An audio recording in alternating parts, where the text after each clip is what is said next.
quero então, nesta tarde, falar sobre esta transformação. Como essa transformação se dá? O que é ser discipulado por Jesus? E como podemos então, a partir de termos aprendido com o Mestre, nos empenharmos também nesta missão de exercer a autoridade dele, fazendo discípulos, ensinando-os a guardar todas as coisas que o Senhor ordenou. Portanto, nós olhamos para o ministério do Senhor Jesus e vemos como ele discipula, como ele ensina o seu povo. O primeiro texto que eu quero trazer a vocês está lá em Mateus 5, versos 1 e 2. É um texto bem conhecido, mas eu quero chamar a atenção de um detalhe. Vendo Jesus as multidões, subiu ao monte, e como se assentasse, aproximaram-se os seus discípulos, e ele passou a ensiná-los, dizendo. Então, o texto nos traz as bem-aventuranças. O texto nos apresenta, então, aquele ensino, mas eu quero chamar a atenção para o texto que diz, como se assentasse. De que maneira Jesus discipula o seu povo? Jesus discipula o seu povo morando, habitando, estando entre eles. É por isso que lá em Mateus 28, o verso 20 diz, eu estou convosco todos os dias até a consumação do século. Outro texto significativo, onde essa mesma questão é apontada para nós, para que não pensemos que é apenas casual. Mateus 24, 3 diz assim, no Monte das Oliveiras, achava-se Jesus assentado, quando se aproximaram dele os discípulos, em particular lhe perguntaram, dize-nos quando sucederão estas coisas e que sinal haverá da tua vinda e da consumação do século. Veja, Jesus está assentado. E esta é a ocasião em que ele discipula, prepara, ensina, transforma os seus discípulos. É nesta convivência com Jesus, na promessa que ele faz de estar conosco todos os dias, para discipular o seu povo, Jesus encarnou-se e habitou entre nós, para que pudesse mostrar a sua glória. Lembre, o princípio de transformar o discípulo é vem e vê. E para isso é necessário que o Senhor Jesus esteja no nosso meio. É necessário que quando 2 ou 3 se reunirem em seu nome, ele esteja ali. Ele veio habitar entre nós. E assim nós aprendemos quem ele é e quem seremos transformados. Esta é a promessa da nossa glorificação. O João falará isso mais tarde, mas quero apenas chamar a atenção disso. Vede que grande amor, diz o apóstolo João, no capítulo 3, nos tem concedido ao Pai, ao ponto de sermos chamados filhos de Deus, e de fato somos filhos de Deus. Mas ainda não se manifestou o que havemos de ser. Mas quando ele se manifestar, haveremos de ser como ele é, porque o veremos como ele é. Esta é a relação, é preciso vê-lo, é preciso que ele esteja no nosso meio, é preciso que ele esteja entre nós. Ele veio então morar em nós pelo seu Espírito. Se alguém não tem o Espírito de Cristo, esse tal não é dele. Como Cristo nos discipula, como ele nos transforma em pescadores de homens, como ele nos faz seu discípulo, seu povo, vindo habitar no nosso meio, vindo habitar em nós. E é assim que Jesus fez discípulos. Então, ele se assentava no meio das pessoas. Jesus tinha muitas atividades, é verdade. Jesus andava de cidade em cidade, sinagoga em sinagoga, estava sempre pelo caminho e sempre chamando aqueles que estavam ao seu redor. Mas para fazer discípulos, Jesus se assentava. E se queremos também fazer parte do povo de Deus, e se a nossa missão fazer com que o povo de Deus se expanda, cumprindo a grande comissão, nós precisamos discipular os discípulos de Jesus. E para fazer isso, nós precisamos nos assentar. Sim, há muitos textos que falam de levantar, correr, erguer as mãos, fazer os trabalhos, sim. Mas para fazer discípulos, é preciso sentar. É preciso olhar para cada uma das ovelhas que o Senhor colocou sobre os nossos cuidados. É preciso verificar quais são as suas necessidades. É preciso olhar para ver quais são os seus desafios. É preciso ter paciência e conhecê-los de tal forma que possamos dizer o que eles precisam de fato ouvir. É preciso ouvir as suas perguntas, as suas dúvidas e responder aos seus questionamentos.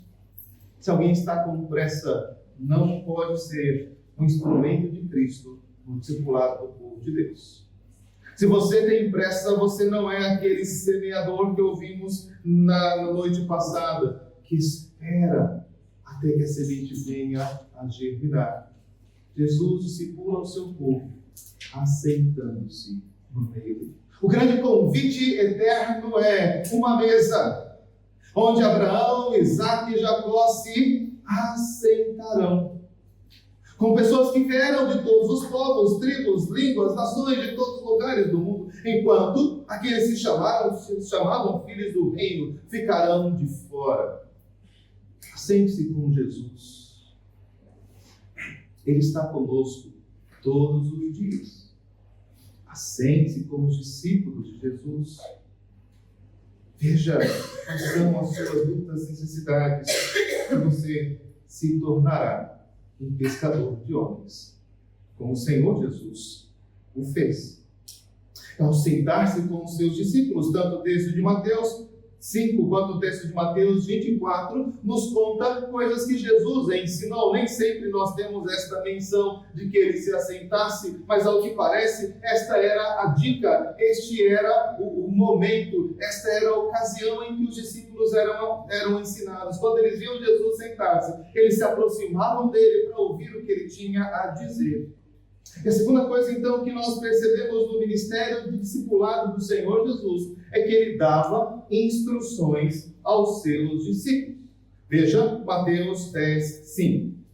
A estes, Jesus enviou, dando-lhes as seguintes instruções: não tomeis como aos gentios, nem entreis em cidades de samaritanos, mas, de preferência, procurai as ovelhas perdidas da casa de Israel, e à medida que seguirdes, pregai que está próximo o reino dos céus. É apenas o começo de uma longa lista de orientações dada àqueles discípulos que saíram em sua primeira missão.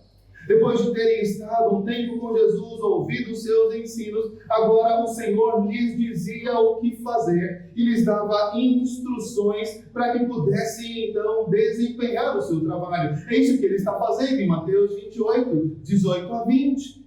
Ele está se despedindo dos seus discípulos, mas não o faz sem antes lhes dizer: vão para todo mundo, preguem o Evangelho, anunciem, façam discípulos em todas as ações, ensine-os a guardar as coisas que eu tenho ordenado a vocês. É preciso ouvir aquilo que o Senhor Jesus tem a dizer. É preciso seguir as suas instruções. É verdade? O Senhor Jesus, ao final do seu ministério, faz uma interessante distinção. Ele diz: eu não chamo vocês servos, mas eu chamo vocês de amigos. Mas ele lembra: os meus amigos são aqueles que fazem o que eu mando. Ouvir as instruções de Jesus. Não podemos andar na vaidade dos nossos pensamentos, é disso que ele nos libertou. Não podemos fazer aquilo que vem ao nosso coração e à nossa mente. Ele é enganoso, ele está nos conduzindo para longe do Senhor e da sua glória. Mas o Senhor não nos deixou no escuro, o Senhor não nos deixou sem saber. Houve um tempo, sim, em que o homem estava sem Deus, sem lei, sem sacerdote que o ensinasse. Essa promessa dada lá no Antigo Testamento, a Asa, através do profeta Azarias, é: o Senhor estará com vocês enquanto vocês o buscarem. Você tem instrução, você tem a luz da vida. Quem o segue sabe o caminho da vida. Quem o segue sabe qual é a vontade de Deus, quais são os mandamentos do Senhor. E é preciso então ouvi-lo atentamente. Ele não nos deixou a nossa própria sorte. Ele nos discipula, dizendo-nos o que fazer em cada situação. A nossa vida familiar, a nossa vida doméstica, a nossa vida no trabalho, a nossa vida estudantil, no relacionamento com o mundo, no campo missionário, no seminário, no culto, na igreja. O Senhor é um Deus que tem vontade. A sua vontade é santa, perfeita e agradável. E os seus discípulos são aqueles que oferecem o seu corpo em sacrifício santo e agradável a Deus. O Senhor nos transforma em discípulos, o Senhor nos transforma em pescador de homens, dizendo: Pedro, afasta-se e lance as redes. Filipe, vá e se aproxime deste carro. Elias, diga a Paulo: eu quero que ele vá como um vaso diante de reis e príncipes e aprenda o que é sofrer pelo meu nome. O Senhor é aquele que está dando instruções. Ele tem um plano, um projeto e nos convida para fazer parte dele. Estes são os seus discípulos, aqueles que fazem a vontade do seu Pai. Na sua partida, ele diz: eu tenho muitas coisas ainda a dizer para vocês ainda não têm as condições de aprender, mas eu vou mandar o meu Espírito. Ele vai guiar vocês a toda a verdade. Como nos tornamos discípulos de Jesus? Quando ouvimos as suas instruções. Como fazer discípulos de Jesus, então? Como levar esta companhia gloriosa de Jesus, ensinando-nos a guardar tudo o que eu vos tenho ordenado? Nós aprendemos, sabemos as ordens, sabemos os mandamentos de Jesus. É hora de assentar e de dar instruções. É hora de orientar pais, mães, idosos, jovens, crianças. Uma igreja que quer ser discípula de Jesus é uma igreja que ensina, é uma igreja que orienta, é uma igreja que aponta o certo e errado. Não fazemos isso como dominadores do rebanho, não fazemos isso para oprimir e para prender as pessoas debaixo de um jugo, mas nós não podemos esquecer que um dia nosso corpo serviu ao pecado como escravos e agora nós somos libertados por Cristo para sermos servos da justiça e para vivermos de forma que agrada ao Senhor. Diga isso às pessoas. Diga-lhes: o Senhor Jesus tem vontade, o Senhor Jesus tem propósito, o Senhor Jesus tem direção e você precisa ouvi-las. Você precisa conhecê-las. Você precisa pedir a ajuda do Espírito Santo para poder praticá-las. Elas precisam subir ao seu coração e elas vão transformar a sua vida. Esta é a promessa da nova aliança. Eu vou dar a vocês um novo coração e vou escrever no coração de vocês a minha lei. Estes são os discípulos de Jesus. Não importa que as pessoas digam se isto é bom ou ruim, se isto é sufocante ou libertador, o que eu quero é agradar ao meu Senhor. Eu quero reconhecer o meu mestre. E reconhecer o meu mestre é saber que ele dá instruções. Mas, como ele disse, não nos chama apenas de servos. Ele não apenas quer que obedeçamos cegamente a sua vontade, mas o Senhor Jesus também ensina os seus discípulos explicando os seus ensinos. O Senhor não quer apenas que nós fechemos os olhos e saiamos obedecendo ordens, mas Ele quer compartilhar conosco a sua vontade. Ele quer que nós olhemos para a sua lei e digamos: quão maravilhosa é a sua lei. Ela restaura a alma, ela dá sabedoria aos simples, ela cuida e dirige os prudentes, todos são justos por ela. O teu servo se admoesta. E resguardar a grande recompensa.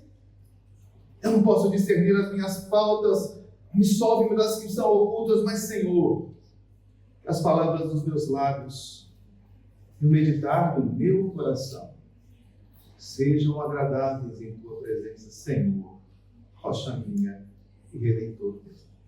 Muitas coisas diz Marcos 4,34, Jesus falava àquela multidão em parábolas, e sem parábolas não lhes falava. Tudo, porém, explicava em particular para os seus discípulos.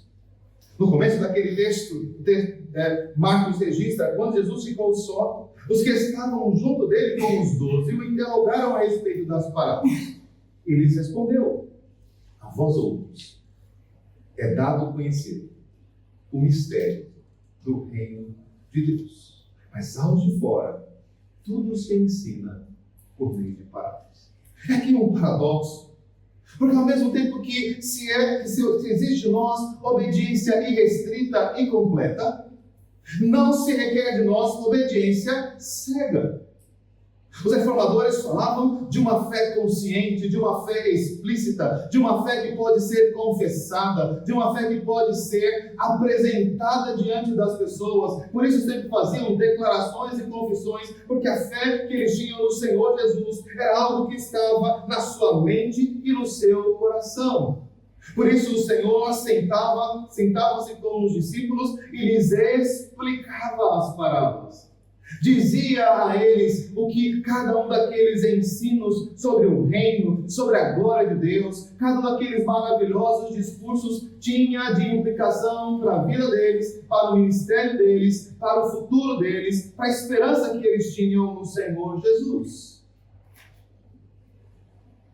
Ao sentar-se com Jesus e ser ensinado por ele, nós nos tornamos conscientes, nós nos tornamos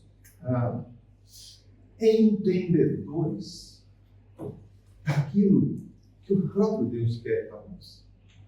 Falando também sobre a nova aliança, o Senhor anuncia por meio dos profetas: haverá um tempo em que ninguém mais dirá ao seu irmão: conhece o Senhor, porque todos me conhecerão e serão ensinados por Deus.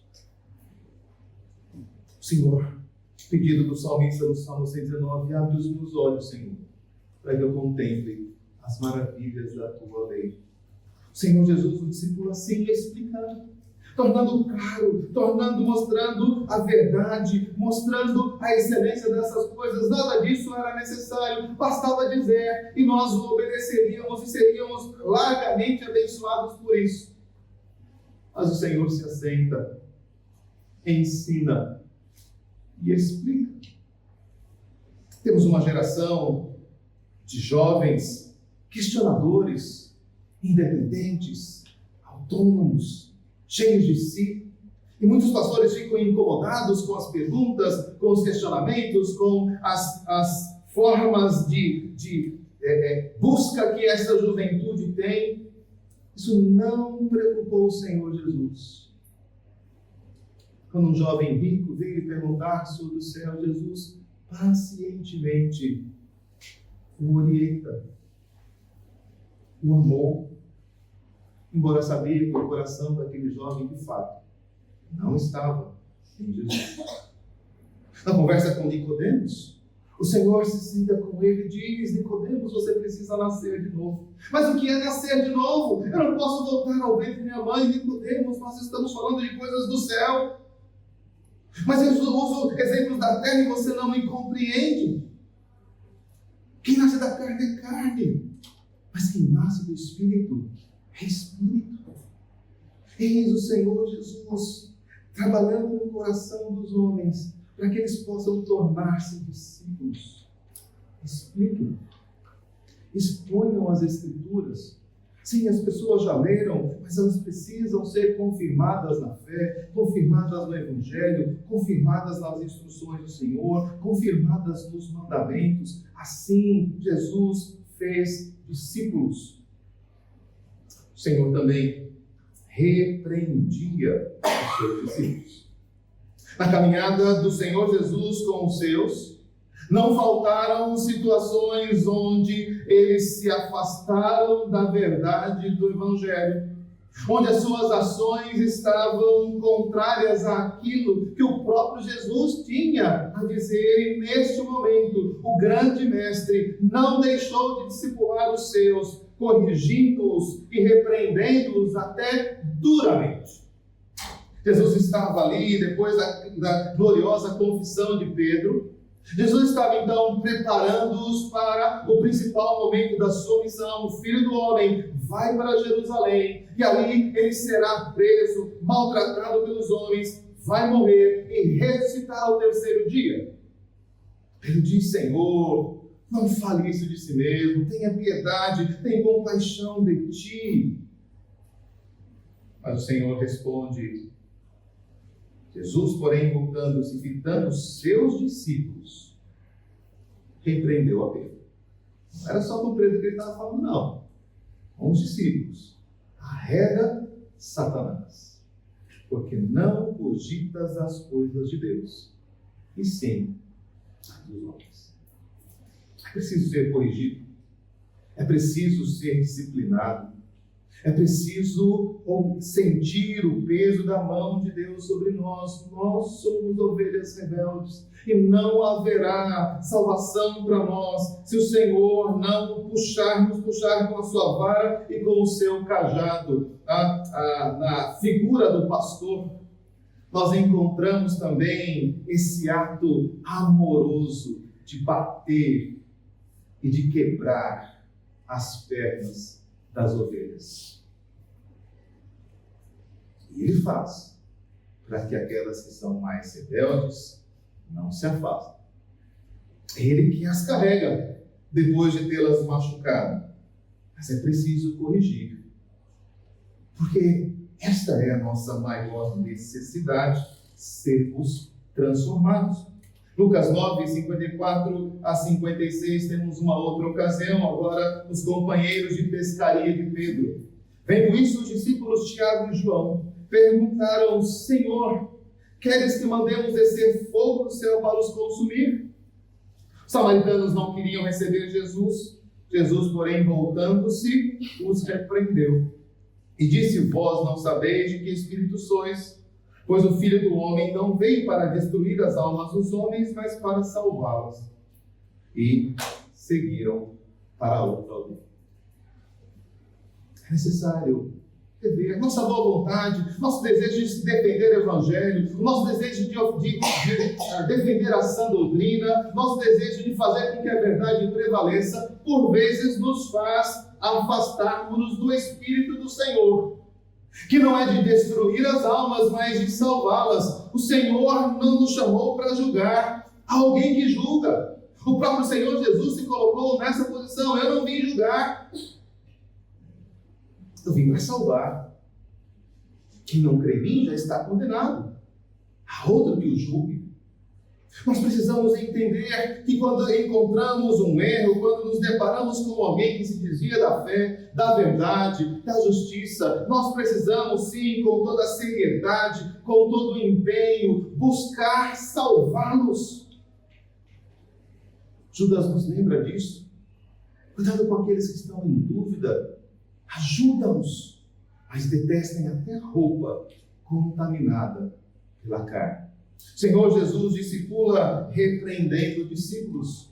Pastores amigos, pastores colegas, pastores camaradas jamais poderão cumprir o ide do Senhor Jesus, porque ensinar a guardar as coisas que o Senhor nos tem ordenado exige de nós que nós apontemos o erro, sim, mas com o desejo de recolocar as pessoas no caminho da comunhão com Deus, da obediência a Ele, do cuidado do Senhor, não para afastá-los ou destruí-los. É preciso ouvir Jesus. É preciso ouvir, receber a correção de Jesus. E é preciso corrigir em nome de Jesus. Se alguém for ter alguma falha, você que é espiritual, você que é maduro, repreende-o com brandura. Cuidado, para que você mesmo não caia. Senhor Jesus, por isso, também discipula o seu povo, intercedendo pelos seus discípulos. Não é possível que eles caminhem para a glória de Deus por si sós. Ele se assenta conosco, Ele nos ensina, Ele nos instrui, Ele nos corrige. 3 anos depois, o Senhor Jesus está ali diante da cruz e diz: Pai, é mesmo necessário que eu beba este cálice? E quando ele volta dessa oração, vê os seus discípulos, aqueles mais chegados, Pedro, Tiago e João, dormindo. Vocês não conseguem orar comigo nem uma hora? O maligno está à porta. Vocês estão com o espírito pronto, mas na verdade a carne é fraca. Volta ao Senhor Jesus e diz: Pai, se não é possível que eu beba. Eu sei, eles precisam. Lucas 22, dentro desse contexto, nós encontramos: Simão, Simão, eis que Satanás nos reclamou para peneirar como trigo. Eu, porém, roguei por ti, para que a tua fé não desfaleça. Tu, pois, quando te converteres, fortalece os teus irmãos. Eu roguei por ti, e os teus irmãos precisam de você. E é preciso então que você se mantenha firme. Satanás está em redor, procurando tragar, e ele pediu para peneirar você, mas eu intercedi. Pedro pode dizer: Senhor, não vou fazer isso jamais, pode deixar, não vou te negar, como vimos outro dia, mas na verdade, o que sustenta a igreja, o que sustenta o povo de Deus, o que sustenta a mim e você no caminho do Senhor é: o Senhor vive a interceder por nós. Hebreus diz que Ele é poderoso para salvar totalmente os que se chegam a Ele, e Ele vive sempre para interceder por eles. É assim que o Senhor Jesus cuida de nós. Em João 17 diz: é por eles que eu rogo, não rogo pelo mundo, mas por aqueles que me deste, porque são teus. Mais adiante diz: não rogo somente por estes, mas também por aqueles que vierem a crer em mim, por intermédio da tua palavra. É esse Jesus que se apresenta a Paulo na prisão. Ele diz: coragem. É esse Jesus que, quando Estevão está sendo apedrejado, é visto em pé ao lado do Pai. É este Jesus que está conosco todos os dias, intercedendo. Ele tem autoridade no céu e na terra. Você pode ir, você pode trabalhar. Essa é a grande segurança, como vimos há pouco. O Senhor Jesus intercede por nós. Ele cuida dos seus discípulos e Ele garante o resultado da sua obra. Ninguém pode tirar das suas mãos. Então nós seguimos com as nossas limitações e fraquezas, mas lembrando: há alguém intercedendo por nós. E você, que quer ser instrumento do Senhor na sua igreja, que quer participar desta grande missão de fazer discípulos, é preciso orar pelo rebanho, é preciso orar com ele, é preciso orar pelos seus filhos, é preciso orar com eles, é preciso orar com o seu cônjuge, é preciso orar com os seus pais. Nada poderemos fazer se não estivermos unidos em oração. Vigiam, olhem. O espírito está pronto, mas a carne, na verdade, é fraca. O Senhor discipulará o seu povo. Como Rei do Universo, Ele cuida de nós. Como Rei do Universo, Ele conduz a sua igreja. Ele habitou entre nós. Ele nos trouxe a palavra de Deus. O Deus que falou muitas vezes, de muitas maneiras aos pais. Nesses últimos dias, nos falou pelo Filho. E agora Ele nos manda ir por todo mundo, pregar o Evangelho a toda criatura, fazer discípulos em todas as nações. E então apresenta a nós a continuidade do seu trabalho. A sua vitória agora deve ser vista na maneira como nós caminhamos. Voltemos ao nosso versículo original. Jesus, aproximando-se, falou-lhes dizendo: toda a autoridade me foi dada no céu e na terra. E de, portanto, fazer discípulos de todas as nações, batizando-os em nome do Pai, e do Filho, e do Espírito Santo, ensinando-os a guardar todas as coisas que vos tenho ordenado. E eis que estou convosco todos os dias, até a consumação do século. O que espera Jesus fazer por meio dos seus discípulos? Qual é o seu propósito? O que de fato Ele está nos ensinando afinal? 3 textos me ajudam a explicitar este propósito declarado em Mateus 28. Mateus 24, 14. E será pregado este Evangelho do Reino por todo o mundo, para testemunho a todas as nações. Então virá o fim. Quando o Mestre quer chegar? Um dia, ele ouviu o Pai dizer: pede-me, e eu te darei as nações por herança, e as extremidades da terra por tua possessão. E quando ele recebe então autoridade no céu e na terra, ele então anuncia e chama os seus discípulos para fazer com que esta autoridade seja proclamada em todos os lugares. O Evangelho do Reino deve ir a todo mundo, para testemunho a todas as nações. Este é o principal propósito do Senhor. É disso que participamos. É por isso que aprendemos, é por isso que oramos, é por isso que lemos a Bíblia, é por isso que nos reunimos na igreja, para que o Evangelho seja espalhado, para que o Evangelho alcance outras pessoas. E cada um que se empenha neste propósito de fazer discípulos em todas as nações está seguindo ao Senhor Jesus. Atos 1:8. Mas recebereis poder ao descer sobre vós o Espírito Santo, e sereis minhas testemunhas, tanto em Jerusalém, como em toda a Judéia e Samaria, e até os confins da terra.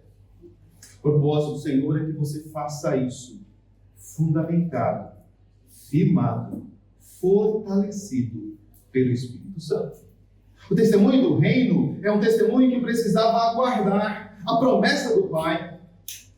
E reconhecidos na chegada desta promessa, devemos dizer, como Pedro está dizendo, o que hoje está acontecendo foi aquilo que o profeta Joel disse: desde o maior até o menor, todos seriam cheios do Espírito, então proclamariam o reino do Senhor, antes que viesse o seu grande e terrível dia. Você foi preenchido, você foi enchido pelo Espírito Santo. É o Espírito de Cristo que alimenta, que conduz, que dirige a sua vida. Você se assenta com o seu Senhor, você recebe os seus ensinos e instruções, Ele esclarece e mostra os caminhos, Ele quem corrige os seus pecados, você sabe que Ele intercede por você. Então seja testemunha, diga o que Ele fez, anuncie as suas maravilhas, contem às próximas gerações que foi Deus que fez. Cristo discipulará o seu povo, para que eles possam ser testemunhas, para que eles digam o que aconteceu como eles, para que eles chamem pessoas para imitá-los, para viver na presença de Jesus, como eles mesmos vivem na presença de Jesus. Não é possível discipular sem ser discípulo.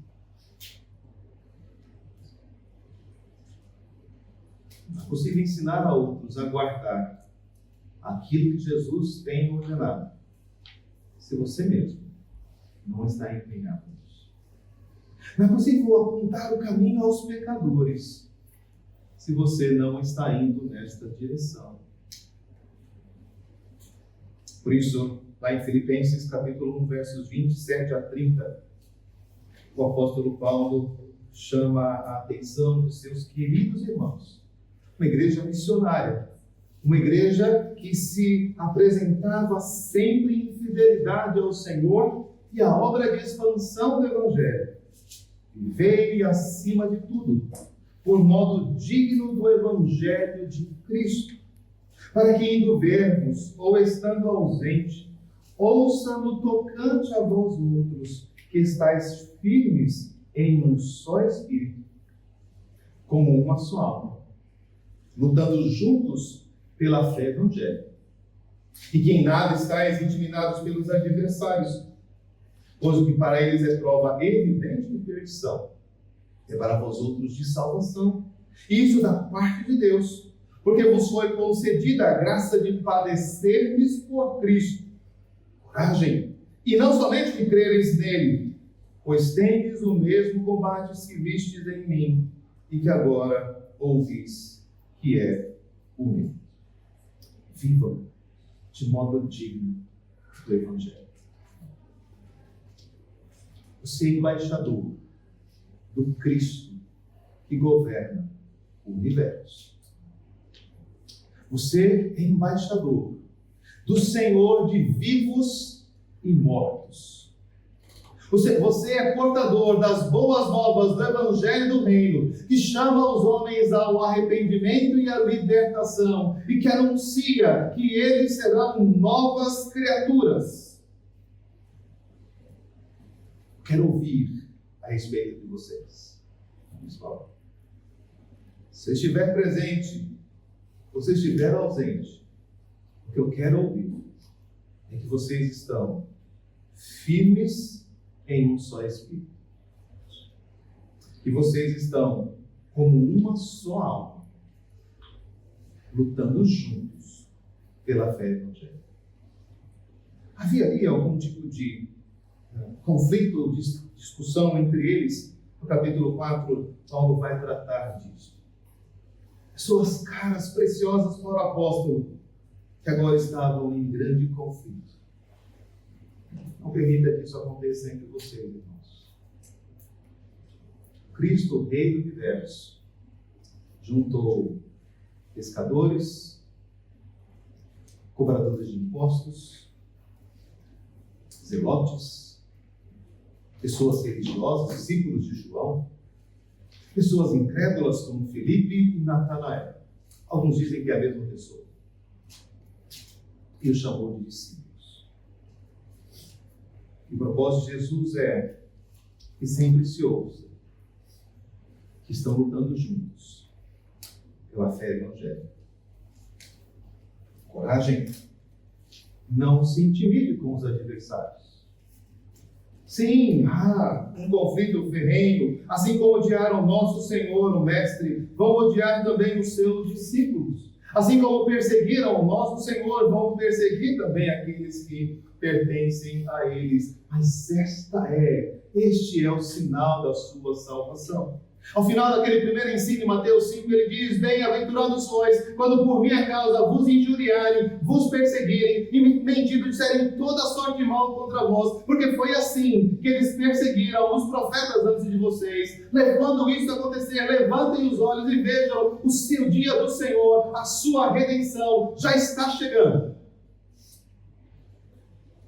Vocês sabem que é assim que eu luto. Vocês me viram lutar assim.